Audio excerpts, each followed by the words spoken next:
يوم خلق السماوات والأرض منها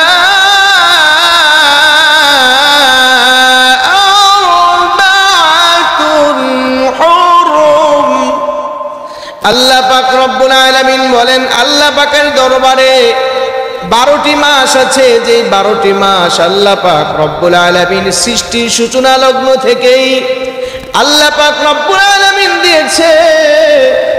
12টি মাস আছে, আরবিতেও 12 মাস, বাংলাতেও 12 মাস, ইংরেজিতেও 12টি মাস আল্লাহ পাক রব্বুল আলামিন দিয়েছেন। এরপরে 12টি মাসের মধ্যে আবার গুরুত্বপূর্ণ মাস আছে 4টি মাস।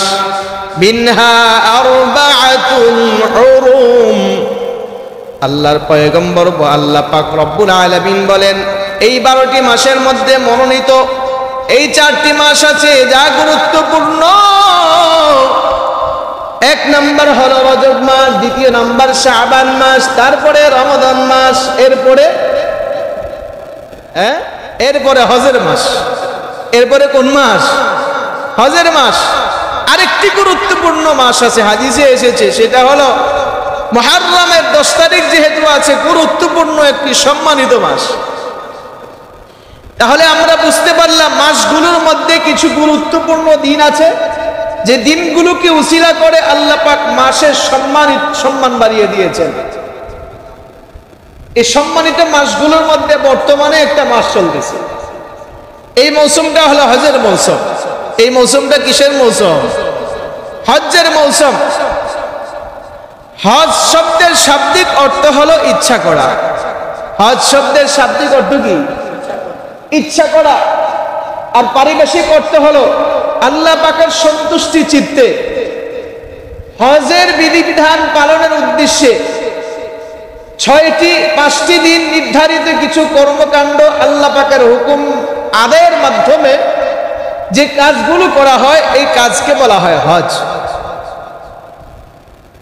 আল্লাহ পাক এই ব্যাপারে আমাদেরকে হজের বিধিবিধান সম্পর্কে সূরাত আলে ইমরানের 95 এবং 96 নম্বর আয়াতের মধ্যে আল্লাহ বর্ণনা করেছেন হজের বিধিবিধান সম্পর্কে। আল্লাহ বলেন ইন্না আউওয়ালা বাইতিন ওয়াদিআ লিন-নাস, আল্লাহ বলে নিশ্চয়ই সর্বপ্রথম দুনিয়ার মধ্যে সর্বপ্রথম ঘর হলো মানুষের জন্য আল্লাহ পাক নির্ধারিত করেছেন লাল্লাযী বিবাক্কা, যা মক্কাতে অবতীর্ণ, যা মক্কাতে আল্লাহ পাক রেখে দিয়েছেন মুবারাকান ওয়া হুদাল লিল আলামিন,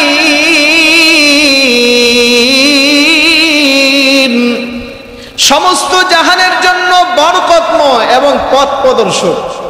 ওই ঘরের নাম কি? বাইতুল্লাহ। ওই ঘরের নাম কি? বাইতুল্লাহ। ইন্না আউওয়ালা বাইত, দুনিয়ার সর্বপ্রথম ঘর হলো মক্কার ঘর, আল্লাহ পাকের ঘর। সুবহানাল্লাহ বলবেন না? মুফাসসিরিনে কেরাম লিখেছেন আল্লাহ পাক যখন এই দুনিয়াটাকে সাজিয়েছেন, দুনিয়াটা আল্লাহ পাক যখন বানিয়েছেন, দুনিয়াটা বানানোর পূর্বে আল্লাহ তাআলা সমস্ত পৃথিবীটা শুধু পানি আর পানি ছিল। সমস্ত পৃথিবীটা কি ছিল? শুধু পানি ছিল। এই পানিটা আল্লাহ পাকের হুকুমের মাধ্যমে আল্লাহ তাআলা সর্বপ্রথম একটি কণা তৈরি করেছেন। এই কণাটা এখান থেকে আল্লাহ পাক হাতে ধরে এটাকে টেনে লম্বা করে একটি বিশাল আকারের জমিন বানিয়েছেন। সুবহানাল্লাহ বলবেন না? যে সর্বপ্রথম যেই কণা, যেই জায়গা, ওটা হলো মক্কার ঘর, ভিত্তি স্থাপন। ওই জায়গা থেকে সমস্ত পৃথিবীর চর আল্লাহ পাক তুলে দিয়েছে। দুনিয়ার মধ্যে সবচেয়ে সর্বপ্রথম আল্লাহ পাক বাইতুল্লাহ শরীফকে বানিয়েছেন। আর বাইতুল্লাহ শরীফটা এমন জায়গায় আল্লাহ পাক নির্মাণ করেছেন, আল্লাহ তাআলা এই বাইতুল্লাহ শরীফের বরাবর 7 আসমানের উপরে একটা জায়গা, একটা ঘর আছে, একটা মসজিদ আছে। ওই মসজিদের নাম হলো বাইতুল মামুর। ওই ঘরের নাম কি? বাইতুল মামুর। 7 আসমানের উপরে।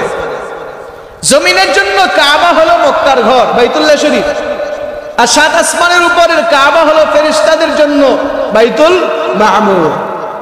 ওই বাইতুল মামুরের বরাবর উপরে হলো আল্লাহ পাকের আরশ আযীম। হাদিসের মধ্যে এসেছে, যদি ওই বাইতুল মামুর থেকে একটা পাথর ছেড়ে দেওয়া হয়, ডাইরেক্ট ওই পাথরটা বাইতুল্লাহ শরীফের ছাদের উপরে পড়বে। আল্লাহ তাআলা এই বাইতুল্লাহর মধ্যে অনেক বরকত এবং হেদায়েত রেখে দিয়েছেন। আল্লাহ বলেন, আল্লাযী বিবাক্কাতা মুবারাকা ওয়া হুদা, যাকে মক্কার ঘর বলা হয়, এই ঘরের মধ্যে বরকত রেখেছেন এবং হেদায়েত রেখেছেন, এবং এটা বিশ্ব জাহানের জন্যই রেখে দিয়েছেন। হাদিসে এসেছে, নবীজি সাল্লাল্লাহু আলাইহি ওয়াসাল্লাম বলেন, মক্কার ঘরের মধ্যে দৈনিক 1 লক্ষ রহমত বর্ষণ হয়। কত লক্ষ? 1 লক্ষ রহমত বর্ষণ হয়। আর এই রহমতটা গোটা পৃথিবীর ভিতরে ছড়ায় পড়ে। এই জন্য বাইতুল্লাহর মধ্যে 1 রাকাত নামাজ পড়লে কত রাকাতের সওয়াব? 1 লক্ষ। কত লক্ষ? বাইতুল্লাহর মধ্যে 1 রাকাত নামাজ আদায় করলে আল্লাহ পাক রব্বুল আলামিন তার জন্য 1 লক্ষ রাকাত নামাজের সওয়াব দান করে। ও আল্লাহ পাকের বান্দা, আল্লাহ পাক রব্বুল আলামিন এই ঘরের উপরে তাওয়াফ করবার জন্য, এই ঘরে যাবার জন্য আল্লাহ পাক দুনিয়ার সকল মানুষকে লক্ষ্য করে বলতেছে, আমি তোমাদেরকে লক্ষ্য করে আদম হযরত ইব্রাহিম আলাইহিস সালাতু ওয়াস সালাম যখন এই ঘরটাকে নির্মাণ করেছেন, ঘরটাকে যখন আল্লাহ পাক পূর্ণ নির্মাণ করবার জন্য ইব্রাহিম আলাইহিস সালাতু ওয়াস সালামকে আদেশ করলেন, ইব্রাহিম তুমি আমার বাইতুল্লাহর ঘরটাকে নির্মাণ করো। আল্লাহ পাক ফেরেশতার মাধ্যমে সর্বপ্রথম পৃথিবীর সূচনা লগ্নে বাইতুল্লাহ শরীফের ভিত্তি স্থাপন করেছিলেন। এরপরে আদম আলাইহিস সালাম এটার ঘর বানিয়েছে। তারপরে বিভিন্ন পর্যায়ক্রমে বিভিন্ন নবী রাসূলগণ বানিয়েছেন। নূহ আলাইহিস সালাতু ওয়াস সালামের জামানা যখন প্লাবনের মাধ্যমে সমস্ত পৃথিবী ধ্বংস করে দিয়েছিল, আল্লাহ পাক রব্বুল আলামিন যখন প্লাবনের মাধ্যমে সমস্ত দুনিয়ার কাফেররা যখন শেষ হয়ে গিয়েছে, তার পাশাপাশি বন্যার কারণে আল্লাহ পাকের ঘর বাইতুল্লাহ শরীফের দেয়ালগুলো ভেঙে গিয়েছিলেন, হারায় গিয়েছে। শত শত বছর ইবাদত না করার কারণে আল্লাহ পাক ইব্রাহিম খলিলুল্লাহ তাকে আদেশ করলেন, পয়গম্বর আপনি আমার ঘরকে নির্মাণ করেন। ইব্রাহিম আলাইহিস সালাতু ওয়াস সালাম তখন তার সন্তান ইসমাঈল আলাইহিস সালাতু ওয়াস সালামকে নিয়ে তিনি আল্লাহ পাকের ঘর নির্মাণ করা শুরু করলো। তিনি ঘরটা নির্মাণ করলেন। ঘরে নির্মাণ করার পরে তিনি সর্বপ্রথম যে তিনার সন্তানকে দিয়া ঘর নির্মাণ করেছে, এবং তিনি ঘর নির্মাণ করেছেন, তার সহযোগী হিসাবে নিজের সন্তান ইসমাঈল আলাইহিস সালাতু ওয়াস সালাম সহযোগী ছিলেন। ইসমাঈল আলাইহিস সালাতু ওয়াস সালাম বিভিন্ন পাথরগুলো তুলে তুলে আল্লাহর পয়গম্বরের হাতে দিতেন। আর পয়গম্বর তিনি একটা পাথরের উপরে দাঁড়ায় উঁচার কাজগুলো করেছে। যেই পাথরের উপরে দাঁড়ায় করেছে, ওই পাথরটার নাম মাকামে ইব্রাহিম। পাথরটার নাম কি? মাকামে ইব্রাহিম। আল্লাহ বলেন, ফীহি আয়াতুম বাইনাতুম মাকাম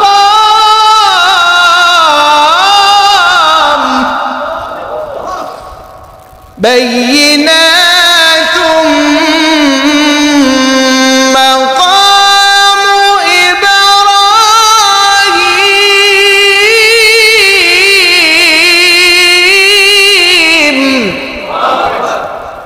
আল্লাহ পাক রব্বুল আলামিন বলেন, এখানে আমার একটা পয়গম্বরের নিদর্শন আছে, নিদর্শনটার নাম মাকামে ইব্রাহিম। আর মাকামে ইব্রাহিম তো আছে, আরো আল্লাহ বলেন এই মক্কার এরিয়াতে যে ব্যক্তি প্রবেশ করবে ওয়ামান দাখালাহু কানা আমিনা, যে ব্যক্তি এই ঘরের মধ্যে প্রবেশ করবে সে নিরাপদ। সুবহানাল্লাহ বলুন। এই জন্য মক্কার ঘরের মধ্যে মারামারি, কাটাকাটি, হত্যা, যুদ্ধ, বিগ্রহ চলে, যেই প্রবেশ করে সেই নিরাপদ। সুবহানাল্লাহ বলুন। তবে মক্কার ঘরের ভিতরে মুশরিক ঢুকতে পারবে না, মক্কার ঘরের ভিতরে কাফের ঢুকতে পারবে না, বেঈমান ঢুকতে পারবে না। কারণ আল্লাহ পাক রব্বুল আলামিন কোরআনে কারীমের মধ্যে বলে দিয়েছেন, ইন্নামাল মুশরিকুনা নাজাস। আল্লাহ বলে মুশরিকরা নাপাক। মুশরিক কি? মুশরিকরা ঘরের ভিতরে প্রবেশ করতে পারবে না, মসজিদে যেতে পারবে না। এই জন্যই তো মুশরিকদের ঘরের সাথে দুশমনি, আল্লাহর ঘরের সাথে দুশমনি। আমরা দেখেছি ইসরাইল শত্রু বাহিনী আজকে বাইতুল মুকাদ্দাসকে লক্ষ্য করে গাজাকে তারা একবারে দুনিয়া থেকে নিশ্চিহ্ন করে দেবার মতো দুঃসাহস করেছে, ঠিক না বেটি? তা আমাদের পাশে আরেকটি রাষ্ট্র আছে, ঠিক না বেটি? গোমূত্র, যারা গরু খায় না, গরুর গু খায়। কি খায় না? গরু খায় না, গরু গু খায়। এরা আবার বর্তমানে চিহ্নিত করেছে পাকিস্তানকে। পাকিস্তানের মুসলমানের উপরে নির্যাতন করার আগে সবচেয়ে বড় আঘাত করেছে আমাদের ঘর, আল্লাহ পাকের ঘর, মসজিদের মধ্যে। তাদের টার্গেট শুধু পাকিস্তান না, এই বেদিন নাস্তিক আর মুরতাদদের, আল্লাহ পাকের দুশমনদের একটাই টার্গেট, যে মসজিদের মধ্যে আঘাত করে বুঝাইতে চায় এরা শুধু ভারতের মুসলমানদেরকে নির্মূল করতে চায় না, বিশ্বের সমস্ত মুসলমানদেরকে নির্মূল করতে চায়। এটা দ্বারা ইঙ্গিত করতে চায় যে হিন্দুস্তানের যে ভবিষ্যৎবাণী, গুজওয়ায়ে হিন্দের আমাদের নবীজি ভবিষ্যৎবাণী করে দিয়ে গিয়েছেন, সেটার যুদ্ধ খুবই কাছাকাছি। এর প্রমাণ হলো বর্তমানে পাকিস্তানের উপরে হামলা। এই জন্য আজকে পাকিস্তানের উপরে হামলা করেছে। আগামী দিন বাংলাদেশ মনে করবেন এটা না যে আমরা তাদের কাছে দুধের দোয়া, এরা আমাদেরকে দুধ কলা দিয়ে খাওয়ায় আদর করবে, না, বরং পাকিস্তানের সাথে সাথে বাংলাদেশের উপরেও সেই হামলা আসার সুযোগ বা সময় খুবই কাছাকাছি। কথা ঠিক না বেঠি? এই জন্য তাদের টার্গেট শুধু মসজিদ না, মসজিদের মধ্যে আঘাত করে বুঝাইতে চায় যে বিশ্ব চিহ্ন থেকে, বিশ্বের মানচিত্র থেকে মুসলমানকে কিভাবে নির্মূল করা যায়। সেই চক্রান্তে শুধু ভারত নয়, বরং ইহুদি খ্রিস্টান যত আছে সবাই এক হয়ে এখন মুসলমানদের উপরে নির্যাতন শুরু করে দিয়েছে। এই জন্য আমাদের মুসলমানদের এক হইতে হবে, ঠিক না বেটি? এবং পাকিস্তানের মুসলমানদের পাশে আমাদেরকে দাঁড়াইতে হবে। পাকিস্তানের মুসলমান আমাদের ভাই, ঠিক না বেটি? পাকিস্তানের মসজিদ আমাদের মসজিদ।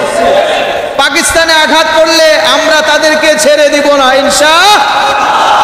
এই জন্য আগামীতে বাংলাদেশে যদি আঘাত করে, আমরা সেই আঘাতের পাল্টা জবাব দেওয়ার জন্য এখন থেকে প্রস্তুতি গ্রহণ করতে হবে। এখন থেকে যুদ্ধের প্রস্তুতি গ্রহণ করুন, এখন থেকেই সেই মন মানসিকতা তৈরি করুন। যখন বাংলার জমিনের মধ্যে যুদ্ধের ঘোষণা শুরু হয়ে যাবে, মাঠে যেন চাপায় পড়তে পারি, কাপড়ের কাপড় মাথায় মেনে রাজপথে যেন মেনে আমরা চাপায় পড়তে পারি। কারা কারা দিয়ে আল্লাহ কবুল করুন, বলুন আমিন। আমাদের নবীজি তো ঘোষণা করে দিয়েছে, গুজওয়ায়ে হিন্দের মধ্যে পুরা বিশ্বযুদ্ধ যখন লেগে যাবে, মানুষ তৃতীয় 3 ভাগের 2 ভাগ মানুষ শহীদ হয়ে যাবে। পুরা বিশ্বের মধ্যে বর্তমানে 700 কোটির উপরে মানুষ। কত কোটি? 700 কোটির উপরে মানুষ আছে। যদি 2 ভাগ শহীদ হয়ে যায় তো ধরেন 500 কোটি শেষ। কত কোটি? আর এটা তো অসম্ভবের কিছু না। বর্তমানে পারমাণবিক বোমা প্রত্যেক রাষ্ট্রের মধ্যে শতে শতে আছে। একটা ছেড়ে দিলেই এক রাষ্ট্র শেষ।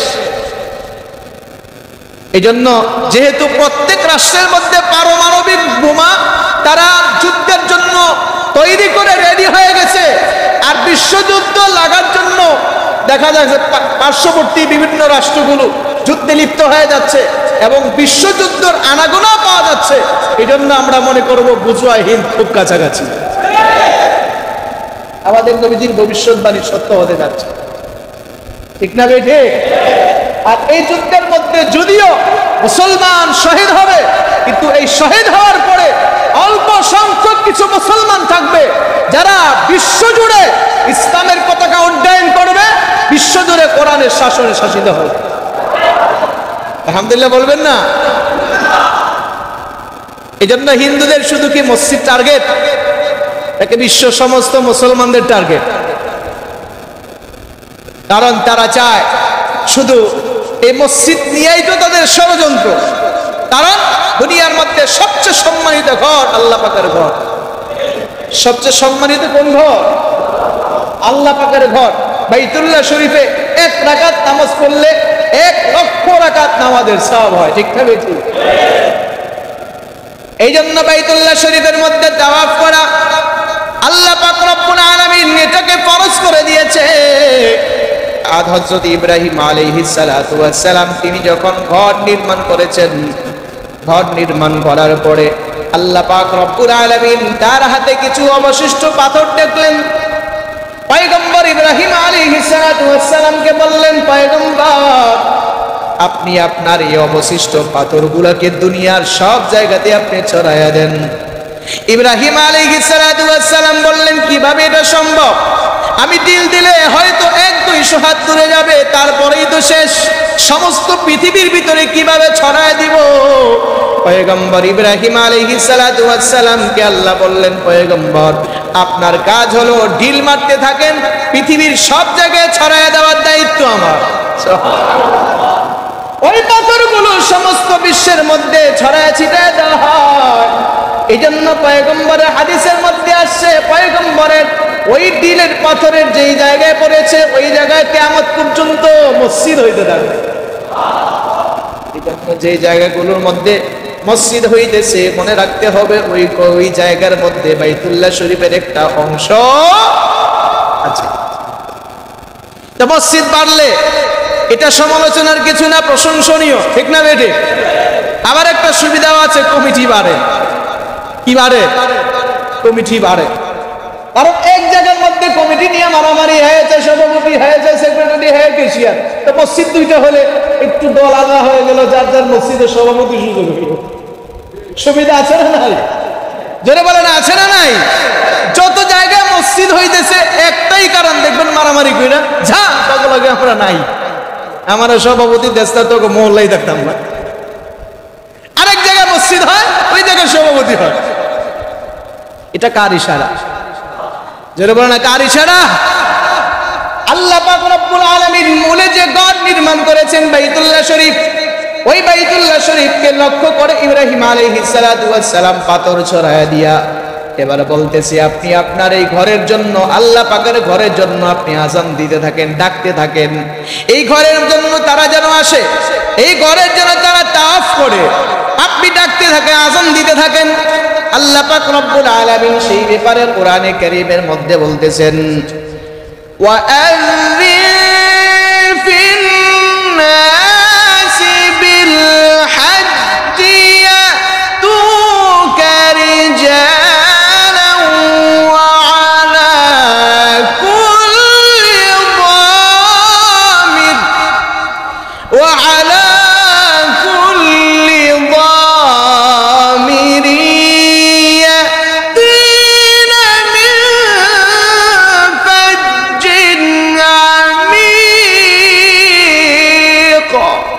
আল্লাহু আকবার।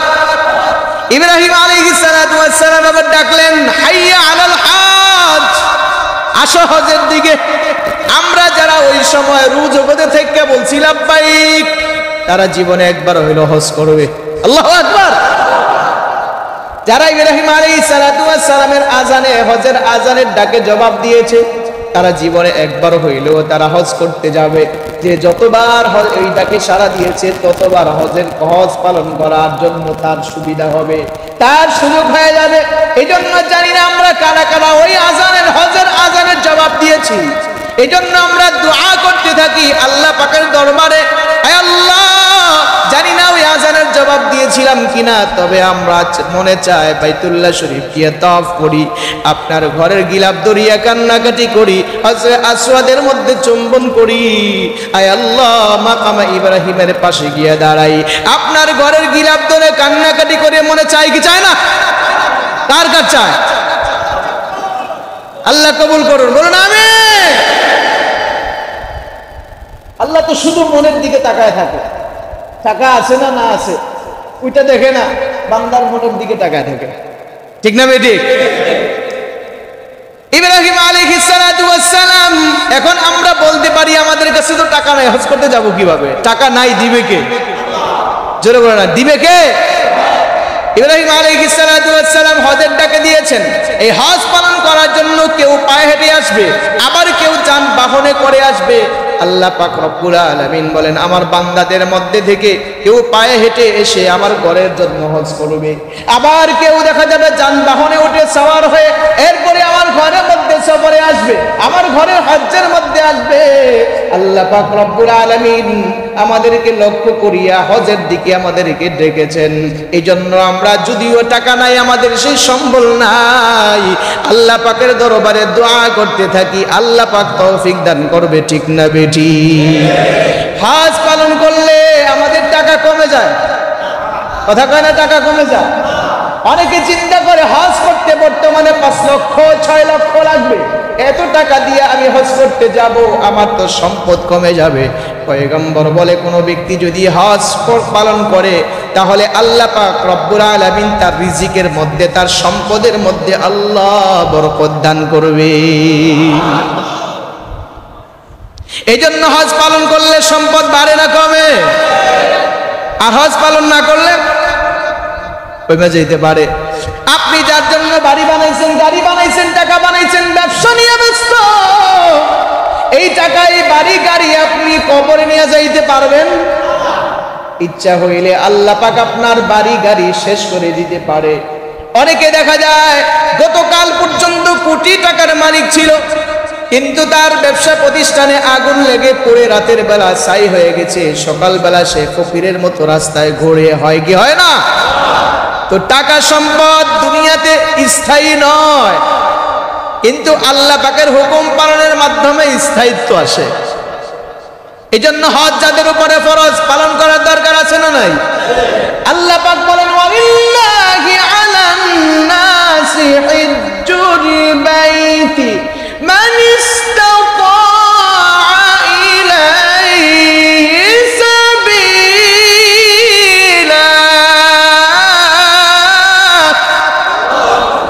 আল্লাহ বলেন যার উপরে সামর্থ্য আছে, যার টাকা পয়সা আছে, আমার ঘরের মধ্যে সে হজ করার মতো, তাদের উপরে আমি হজ করা ফরজ করে দিলাম। ও আল্লাহ পাকের বান্দা, হজ তো তার উপরে ফরজ। সারা বছর চলার পরে যার উপরে হজ পালন করবার মতো টাকা জমে যায়, ওই টাকা দিয়ে হজ পালন করে আবার বাড়ির মধ্যে ফিরে আসতে পারে, ওই ব্যক্তির উপরে হজ ফরজ হয়ে যায়। এখন বাড়ি করার আগেই অনেকের উপর হজ ফরজ হয়ে যায়। টাকা জমে গেছে, আপনি বাড়ির লোকে রাখছেন কিন্তু হজ ফরজ হয়ে গেছে। টাকা জমাইছেন ব্যবসা করবার জন্য, কিন্তু হজ ফরজ হয়ে গেছে। এই জন্য যারা হজ করার আগে আমরা বাড়ি করেছি, আমরা গাড়ি করেছি, আমরা সম্পদ করেছি, এই জন্য মনে রাখতে হবে আমাদের উপরে হজ ফরজ হয়ে গিয়েছে। এখনো সময় আছে, মৃত্যু আসার আগেই হজের জন্য আমরা রেডি হয়ে যাই। অনেকে চিন্তা করে হজ তো এখন কেন করব, হজের জন্য অনেক সময় আছে, আমি যখন 50-60 বছর চলে যাবে হজ করতে যাব, হজ করিয়া এরপরে ঘরের মধ্যে আসবো, একবারে আল্লাহ হয়ে যাব, শুধু মসজিদ নিয়ে ব্যস্ত থাকবো, আমার মানুষ হাজি সাহেব কইব, তখন আর ব্যবসা বাণিজ্যের দরকার নাই, দুনিয়ার কোনো কিছুর দরকার নাই। আমি হাজি নিয়ে, হাজির লকব নিয়ে, হাজির সার্টিফিকেট নিয়ে আমি চলবো।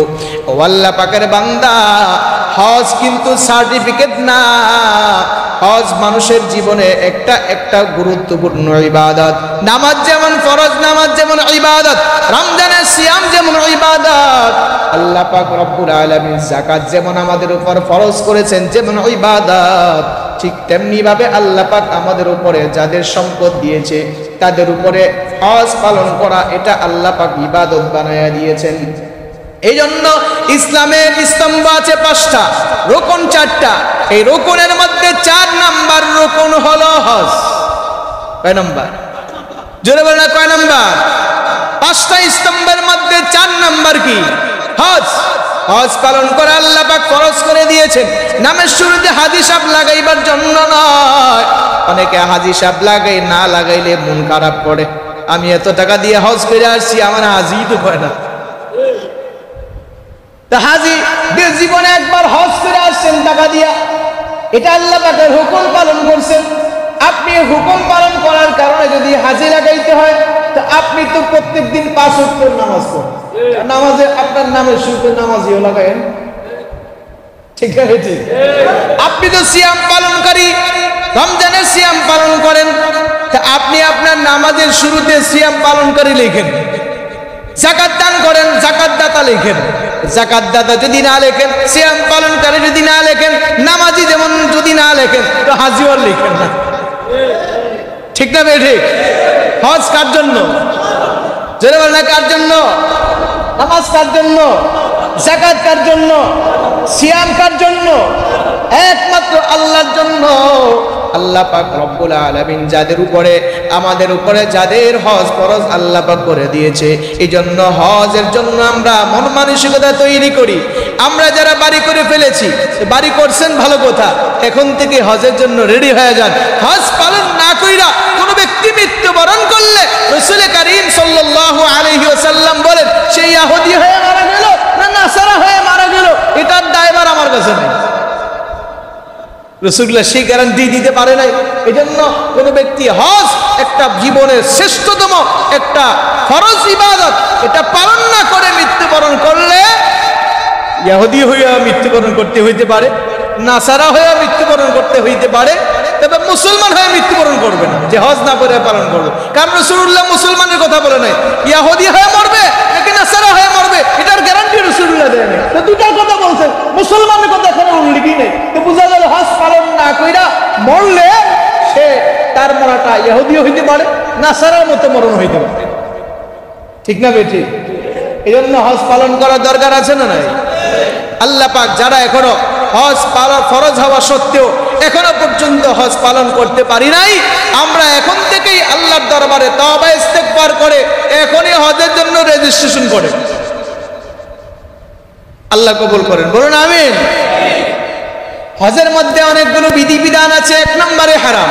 1 নম্বর কি? ইহরাম। ইহরাম অনেক বলতে অনেকে বুঝে ইহরাম মানে সাদা কাপড় পইরা উপরে একটা চাদর, নিচে আরেকটা চাদর, 2টা চাদর পরার নামই ইহরাম না। শুধু 2টা কাপড় পরার নামই শুধু ইহরাম না। ও আল্লাহ পাকের বান্দা, সাদা 2খানা কাপড় পরিয়া এরপরে দেখা যাবে অনেক কিছু বিধিবিধান আছে, ওই বিধিবিধানগুলো পালন করতে হয়। আপনার জন্য চুল কাটা যাবে না, নখ কাটা যাবে না। এরপরে আবার দেখা যাবে ওই সময়ের মধ্যে স্ত্রী সহবাস করা যাবে না, আতর খুশবু ব্যবহার করা যাবে না, চুল নখ কাটা যাবে না, এইভাবে হারামের কাজের মধ্যে লিপ্ত হওয়া যাবে না। এইভাবে সমস্ত যেই শর্তগুলো আছে, শর্তগুলো একবারে নিজে এগুলো থেকে দূরে থাকিয়া এই বিধিবিধানগুলো পালন করার নাম হলো ইহরাম। ও আল্লাহ পাকের বান্দা, ভালো করে খেয়াল করেন, হজের যেই কাপড়, ইহরামের যেই কাপড় আছে, ওই কাপড়টা হলো সাদা কাপড়। এই কাপড়ে আমাদেরকে মৃত্যুর কথা স্মরণ করে দেয়। এই আল্লাহ পাকের বান্দা, তোমরা কিন্তু কবরে যেতে হবে। হজের ইহরামের কাপড় মানুষকে মৃত্যুর কথা স্মরণ করায় দেয়, ঠিক না বেটি? তুমি হজে যাচ্ছ আল্লাহ পাকের জন্য, দেখো তুমি তোমার গায়ের মধ্যে সাদা কাপড় জড়ায়া কাফনের মতো পইরা এখন হজে যাইতেছো। মনে রাখতে হবে এই হজের বিধিবিধানটা মৃত্যুর সাথে একটা সম্পর্ক আছে এবং মানুষকে মৃত্যুর কথা স্মরণ করায় দেয়। এই জন্য এক নাম্বার হলো ইহরাম, দ্বিতীয় নাম্বার হলো বাইতুল্লাহ গিয়ে তাওয়াফ করা। বাইতুল্লাহ গিয়ে কি করা? বাইতুল্লাহতে গিয়ে তাওয়াফ করা। সর্বপ্রথম উমরা করতে হয়, এই উমরার মধ্যে তাওয়াফ করতে হয়। উমরার মধ্যে তাওয়াফ করিয়া যখনই বাইতুল্লাহকে দেখে সাথে সাথে বলে লাব্বাইক বিয়া পাঠ করা হয়। ও আল্লাহ পাকের বান্দা, তোর বান্দা যদি এই তালবিয়া পাঠ করতে করতে আল্লাহ পাকের ঘরের চতুর্দিকে পদক্ষেপ করে তাওয়াফ করে, এক কদমে আল্লাহ পাক একটা গুনাহ মাফ করে, আবার এক কদমে একটা মর্যাদা বুলন্দ করে উঁচা করে। সুবহানাল্লাহ বলেন। তা বাইতুল্লাহ তাওয়াফ করলে সম্মান বাড়ে না কমে? জোরে বলে না, বাড়ে না কমে? অন্তত দেশে আইলে হাজী সাহেব তো কোন, আপনি না কইলে না কোন, আপনি কইেন না, মানুষগুলো অসুবিধা নেই। এই জন্য আল্লাহ পাক একদিকে গুনাহ মাফ করে, অপর দিকে তার সম্মান বৃদ্ধি করে। ঠিক না বেঠিক? তা তাওয়াফ করার দ্বারা গুনাহ মাফ হয়। আল্লাহ পাক এমন একটা স্তম্ভ বাইতুল্লাহর মধ্যে রেখে দিয়েছেন ঘরের মধ্যে, যার নাম হজরে আসওয়াদ। হজরুন মানে হলো পাথর, আসওয়াদ মানে কালো, কালো পাথর। এই পাথরটা বাইতুল্লাহ শরীফে স্থাপন করেছেন হযরত ইব্রাহিম খলিলুল্লাহ আলাইহিস সালাম। সুবহানাল্লাহ বলে। কে স্থাপন করেছেন? তাফসীরে মাযহারের মধ্যে লিখেছেন, মুফাসসিরে কেরাম লিখেছেন, আদম আলাইহিস সালাতু ওয়াস সালাম তিনি যখন জান্নাত থেকে বের হয়ে আসছেন, তিনি দুইটা জান্নাতি বস্তু নিয়ে আসছেন। একটা হলো মেসওয়াক আর আরেকটা হলো পাথর। একটা কি? ওই মেসওয়াকটা ছিল মুসা আলাইহিস সালামের লাঠি। সুবহানাল্লাহ কনা। ওই মেসওয়াকটা কি ছিল? মুসা আলাইহিস সালামের হাতের লাঠি। এটা ছেড়ে দিলাম সাপ হয়ে যেত। এটা মুজিজাপূর্ণ একটা লাঠি ছিল। আরেকটা পাথর নিয়ে আসছিলেন, সাদা পাথর, জান্নাতের সাদা পাথর। ওই পাথরটা হযরত আদম আলাইহিস সালাম তিনি হারিয়ে ফেলছেন যখন জান্নাত থেকে বের করে দিয়েছেন। আমার সময় দুনিয়াতে আসছে, দুইজনকে নামায় দিয়েছে, শ্রীলঙ্কার পাথরে নামায়, পাহাড়ের মধ্যে নামিয়ে দিয়েছে। আর ওই জায়গায় নামায় দেওয়ার পরে আদম এবং হাওয়া আলাইহিস সালাম দুইজনে আলাদা হয়ে গিয়েছেন। দুইজনে আলাদা হয়ে যাওয়ার সময় ওই পাথরটা আদম আলাইহিস সালাম হারিয়ে ফেলেছিল। আর ওই পাথরটা হযরত ইব্রাহিম আলাইহিস সালাম তার সন্তানকে পাঠিয়েছিলেন, যাও সুন্দর একটা পাথর নিয়ে আসো, এই পাথরটা এক জায়গায় আমরা যেন স্থাপনা আমরা নির্মাণ করতে পারি। হযরত ইসমাঈল আলাইহিস সালাম খুঁজতে খুঁজতে খুঁজতে খুঁজতে এক জায়গায় গিয়ে দেয় সুন্দর দবদবে পাথর। ওই পাথরটা তুলে নিয়ে হযরত ইব্রাহিম আলাইহিস সালামের কাছে দিলেন। ইব্রাহিম পয়গম্বর হাতে তুলে বলতেছে, মাশাআল্লাহ, দেখতে খুব চমৎকার একটা পাথর। এই পাথরটাই আল্লাহ পাকের ঘরে মানাবে, এটাকে স্থাপনা এখানে তৈরি করা হবে। ওই পাথরটাও এখানে স্থাপনা তৈরি করা হয়েছিল। আর যত হাজী সাহেব আল্লাহর ঘরে যাইতো ওইখানে গিয়ে চুম্বন করত। হাদিসে এসেছে মানুষের গুনাহের আকর্ষণ টানতে টানতে ওই পাথরটা সাদা পাথরে কোন কালো পাথরে তৈরি হয়েছে। এই জন্য এই পাথরের মধ্যে কোনো ব্যক্তি যদি চুম্বন করে তার সগীরা গুনাহ মাফ হয়ে যায়। এই পাথর চুমা ধরে লেগে যে কত মারামারি, কত উড়াউড়ি ওই জায়গায় হয়। যারা হজে যায় তারাই একমাত্র এই অবস্থা দেখতে পারে। ঠিক না বেঠিক? এটার একটাই কারণ, চুমা দিলে গুনাহ মাফ হয়ে যায়, সগীরা গুনাহ মাফ হয়ে যায়। এটা এই পাথরটা গুনাহগুলো আকর্ষণ টেনে নিয়ে যায়। এই জন্য এখানে একটা স্থাপনা আছে, ওই স্থাপনার নাম হজরে আসওয়াদ। এই হজরে আসওয়াদে চুম্বন করলে সগীরা গুনাহগুলো মাফ হয়ে যায়। বাইতুল্লাহ শরীফের দিকে তাকায় থাকলে সগীরা গুনাহগুলো মাফ হইতে থাকে। যতক্ষণ তাকায় থাকবে জিকির লাগে না, তিলাওয়াত লাগে না, দুরূদ লাগে না, শুধু তাকায় থাকলেই সব হইতে থাকে। এটার একটা আকর্ষণ, ভালোবাসা, মহব্বত আল্লাহ পাক সৃষ্টি লগ্ন থেকে সমস্ত মানুষের জন্য আল্লাহ পাক এটা তৈরি করে দিয়েছেন। এই জন্য বাইতুল্লাহর সাথে কোনো মানুষের শত্রুতা নাই। আলহামদুলিল্লাহ বলুন। ইসলামের আগের থেকেই মুশরিকরাও বাইতুল্লাহকে সম্মান করত। মুশরিকরাও বাইতুল্লাহকে সম্মান করত। মানুষের সৃষ্টিগতভাবে, জন্মগতভাবে বাইতুল্লাহর প্রতি আল্লাহ পাক একটা আকর্ষণ করে দিয়েছে। এই জন্য দুনিয়ার কিছু কিছু শত্রু বাহিনী মসজিদকে ধ্বংস করবার জন্য এসেছিল, সবাই না, পৃথিবীর সব মানুষ তো সমান না। কিছু কিছু কাফের আল্লাহর ঘরকে ধ্বংস করবার জন্য এসেছিল। আবরাহা বাদশা আল্লাহ পাকের এই ঘরকে ধ্বংস করে দিবে, কিন্তু ধ্বংস করতে পেরেছে? যারা বলেন পেরেছে? নাকি আবরাহা বাদশা নিজেই দুলিশাত হয়ে গিয়েছে? এই জন্য আল্লাহ পাকের ঘরের সাথে দুশ্মনী করে ঘর ধ্বংস করে দিয়ে, ঘরের ভিত্তি স্থাপনা নষ্ট করে দিয়ে, আর ওয়াকফ আইন বরবাদ করে দিয়ে, মনে রাখবেন জমিনের মধ্যে টিকে থাকা সম্ভব না। এই জন্য আসুন আল্লাহ পাকের ঘরকে মহাব্বত করি, বাইতুল্লাহর জন্য রেডি হয়ে যাই, হজের জন্য প্রস্তুতি গ্রহণ করি। বাকি বয়ানগুলো, বাকি কথাগুলো আরো অনেক হজের বিধিবিধান আছে। যেমন আমরা এই 9-8 জিলহজ থেকে হজ শুরু হয়, মিনাতে 8 জিলহজ, 9 তারিখে আরাফার ময়দান, আবার দেখা যায় 9 তারিখের রাত্রি কিয়া, এরপরে মুজদালিফায়, 10 তারিখে আবার মিনার ময়দান, লাগাতার 3 দিন সেখানে থাকতে হয়। 3 দিনে জামরাত, পাথর নিক্ষেপ করতে হয়। এগুলোর বিধিবিধান অনেক আছে, আগামী জুমাতে ইনশাআল্লাহ আলোচনা করব।